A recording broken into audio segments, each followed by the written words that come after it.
Please listen carefully.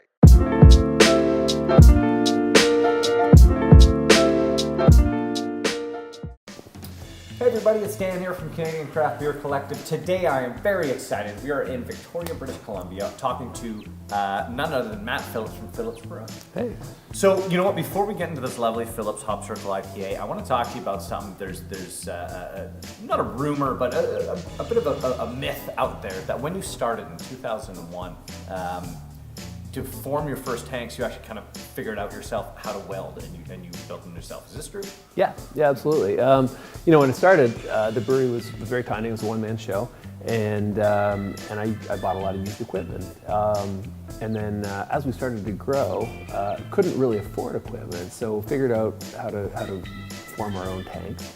And the way that we did it is buy enough for two, build two tanks, sell one, and that would pay for the cost of the next tanks. So that was kind of how we scaled up and how we got going, and that was really what allowed us to proliferate into having so many different lines of beer.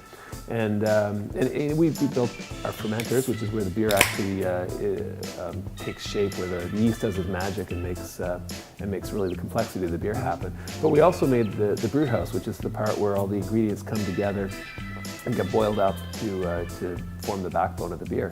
And you know, our kettle, the one that we still use, is one that we formed by driving the truck up and over sheets of steel with blocks of wood under it to form the head. That's absolutely amazing. Yeah, and so you know, that's the same kettle that's been making beer for us. You still got the truck? Parts of it, yeah.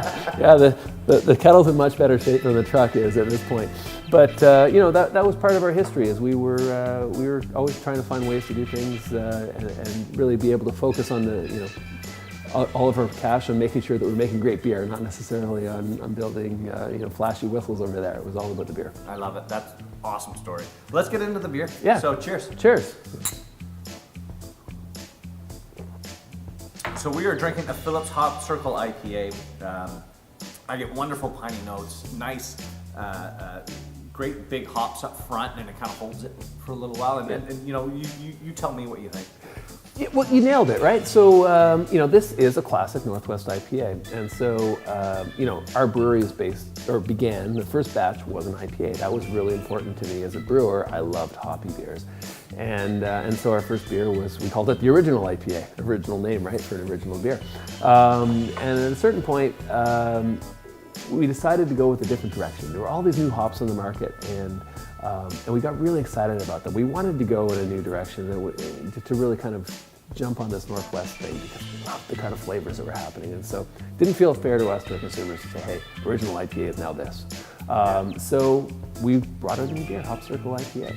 And you're right, citrusy notes, piney notes, a really kind of solid hop backbone structure to it.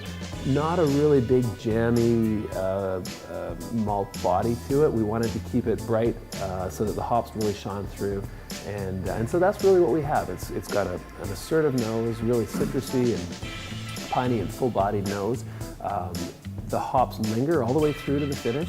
The body supports things, but it doesn't overwhelm it. This is really a showcase of hops. You know, I think you nailed it. I think with the Pacific Northwest showcase of hops, it's let's pull everything back and let's let the hops speak for themselves. Absolutely. I love it. Yeah. Well, cheers. You brewed a fantastic beer. To everyone watching, certainly everyone over in Asia, look for Phillips. It's out there. If you can't find it, ask for it. And thanks for tuning in to Canadian Craft Beer Collective, because beer matters. Cheers. Cheers.